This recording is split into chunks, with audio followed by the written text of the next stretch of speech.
Hey everyone, in this video I will be putting out my first impression of Kingdom Hearts 3. This is a game many of us have waited for over 10 years. This game has an unimaginable amount of hype to live up to. For me personally, I went into this game with an open mind because it's important not to jump to immediate conclusions when it comes to a first playthrough. Of course, I will break this down into the pros and cons of how I felt playing the first time. Here is how I played the game. I chose the highest difficulty available, watched all the cutscenes, and did the bare minimum to progress. Keep in mind, since I played JP first, there may be things I didn't quite get that may be obvious in the English version, but I did my best. So just keep in mind that this is only a first impression of the game. Some of this may change in further playthroughs, but anyway, let's start with the pros. First, I will say that this game is visually stunning. Square is usually always on top when it comes to this, but Kingdom Hearts 3 definitely did not disappoint visually. From both graphics to just atmosphere of the game, as well as the overall presentation of everything was pretty top notch. I don't feel like I could have asked for this to be presented better. Secondly, to go in hand with visual presentation is how amazing the music is. Not only is there new music, but the game plays an insane amount of older songs, some of them from the 1.5 and 2.5 version, and some new remixes as well. I definitely found myself getting more excited in fights hearing the newer versions of songs for important fights. If you love this series for its music, I highly doubt you will be let down in this game. Next, the Disney worlds in this game are much more expansive than in other games in the series. Not only are the cutscenes more engaging and feel more natural, but the areas are not just slightly larger hallways or small box rooms anymore. DDD did this a bit already, especially with areas like the grid, but the scale of the worlds in Kingdom Hearts 3 is just absurdly large overall. I also found myself not being able to easily just run forward to get to the next part of the world. The game also rewards you for exploring, such as well-hidden chests, items and objects to destroy, Mickey faces, etc. Even though I pretty much did bare minimum in worlds on my first playthrough, they still last a long time between cutscenes and how much you can explore. Moving on, I also consider this a pro, though some others won't, but gummy flying is definitely open world. You are still restricted to a couple different world choices at a time most of the game, but you can fly right to the world within a minute generally. You are never required to trigger any auto-scrolling missions, with the exception of a few forced bosses. This is great to me because I've always found gummy missions boring and just a pad to the gameplay, but for the players who love it, there is much to do in them and should keep them busy for hours. Next pro I'd list is that party members actually appear to be useful now. I definitely did take notice to how many times my party members managed to stagger enemies and bosses for me to get in on them, as well as just plain doing decent damage, which is interesting since I was pretty low level on Proud Mode. Now for an important pro for me specifically, since you guys know I'm heavily gameplay oriented, but bosses do indeed stagger in this game. Not only that, but they also generally have clear openings and can be punished for dodging. Now it's not perfectly this cut and dry for every fight, but it's a huge step above the terrible boss direction we saw in BBS and DDD. Every single humanoid boss also staggers and has clear openings, while they also allow you to do 1 to 2 combos on them before they break out. But let's continue this pro to discuss combat in general. It overall felt very fun, and while one quick playthrough isn't enough to fully explore all options, I did have a blast with mixing up combos, setting up and linking situation commands, and being able to cancel combos into other options as well. For my first playthrough, I pretty much used Mirage Staff the most when I got it. Magic definitely was pretty satisfying to use. As far as performance goes, I was on a PS4 Pro set to 720p, and the game does play a pretty decent consistent 60 FPS. There is definitely room for improvement, but the combat almost all the time was definitely smooth for me.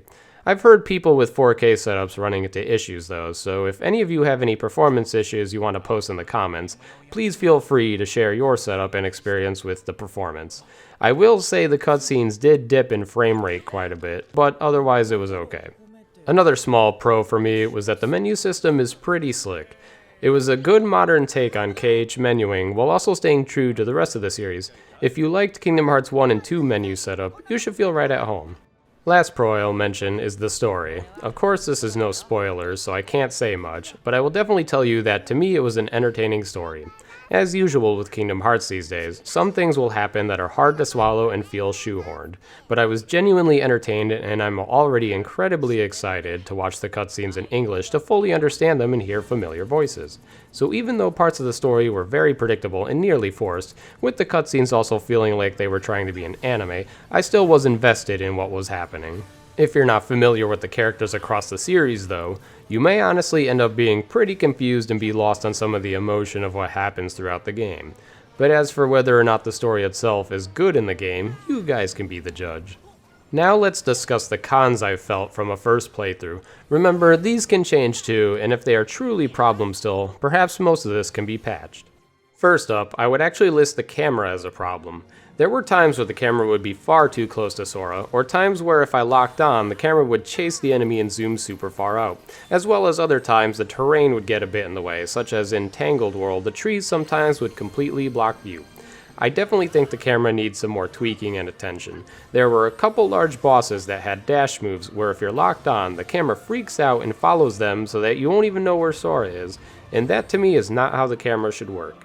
Next, I was pretty disappointed in Pirates World. It turned out to be basically a minigame world where the pirate ship fights became a chore and stale fast. This was a shame to me because visually it's an amazing world and had awesome music, but nearly every fight there, except for the final fight, was essentially a gimmick battle. There was also a point where the world basically comes to a halt and tells you to collect 300 crabs, and unless you know where to find the hotspots, it can take a while searching around for them, which felt out of place since nowhere else in the game did you need to do something so grindy. That's not to mention the water combat was a huge letdown. The trailer made it look like it had promise, and while water movement is pretty slick overall, the combat is extremely limited. You can't change keyblades, no forms, no situation commands, no shot lock. You pretty much just have your special base water combo and then magic spam. Between the super gimmick and repetitive boat fights, crab collection, bland water combat, I greatly dislike this world. Will my opinion change on this? Who knows, further playthroughs can maybe make me see more of the positives, but to me, the world dragged down the gameplay a lot. It is also the world with the worst frame rate problems, at least for me. Moving on, I'm a little confused at how there are only 9 save slots for this game. That's incredibly disappointing to me as like many other RPG players, we love to save slot hype moments of the game to come back and do them again. But having only 9 slots leaves me with little options aside from of course having to create more PS4 profiles. Even 0.2 had 99 save slots and it was a tech demo game. I'm hoping this is something that can be changed. I've heard it's due to the amount of space they take up, which is way more than usual, but it should still allow you to save more if you have the hard drive space. Next, I have a small complaint. One is not having a software set. During my playthroughs sometimes, I like to test something out, like making food or upgrading a Keyblade, and if it doesn't work the way I want, I'd rather reset to save resources.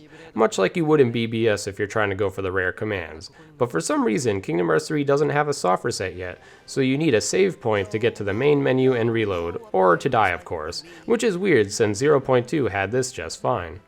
Another tiny complaint I had was that some songs looped improperly. Usually when a song loops, it's not supposed to be obvious when it's looping, but a couple songs in the game stood out to me when they looped completely blatantly, as in it was impossible not to notice. The final area battle music was definitely a majorly noticeable one. This to me was an issue I don't usually see in Kingdom Hearts, and while this is a small nitpick, I just found it odd. This next con is also sort of a request, but unless there is an existing option and I missed it, I want to be able to zoom out the map display. For me, I found it far too zoomed in for how large some of these areas are, and made it hard to navigate them well if you're exploring. Small request, hopefully they add it.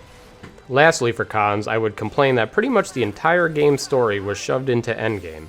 As is usual with Kingdom Hearts games, you do get small amounts of the story in between worlds, but it feels as if the entire game is Disney World fun time, and then the game realizes, oh yeah, this is the end of the Xehanort saga, we do gotta wrap this up, and throws everything at you at once. Not to say that this is a terrible move, but I think the pacing could have been a bit better, because if you don't care about Disney stories, you're likely not really going to care much about the game story until the end. Now, for the final part of this review, I'll put a miscellaneous section.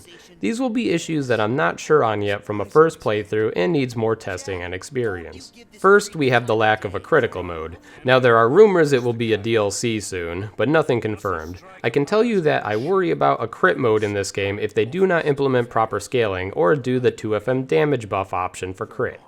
Low Level Proud is a pretty okay challenge, not too easy, not too hard, similar to Kingdom Hearts 2 Original. It will definitely be interesting if they do release a critical mode though, because as I always say, hardest difficulties do tend to break open what's wrong with a game, but until we know all the options the game offers in the first place, it's too hard to conclude this.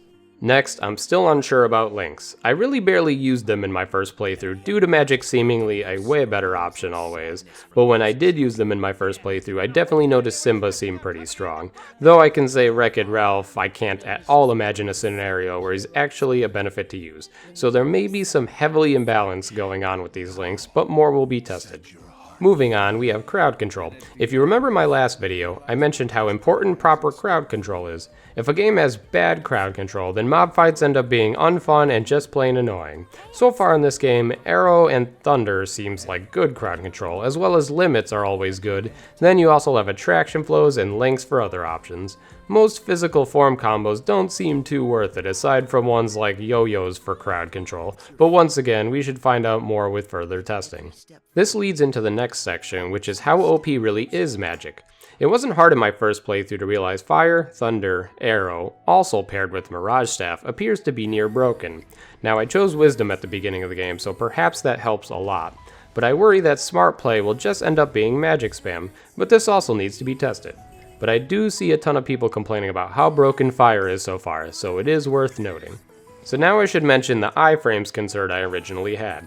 So you are fully iframed during transformations and their situation command finishers, as well as limits and shot locks. You are still open during attraction flows and links. So what they seemingly may have done to help with this is just buff the damage you intake while in a link or attraction flow. That way, even low level, you don't take a ton of damage from regular attacks. It's not the smartest fix, but it does at least make it worth using links if they're useful for a situation. I would still prefer probably nerfing the damage output of all of these to give full iframes, but at least it's an improvement over the demo.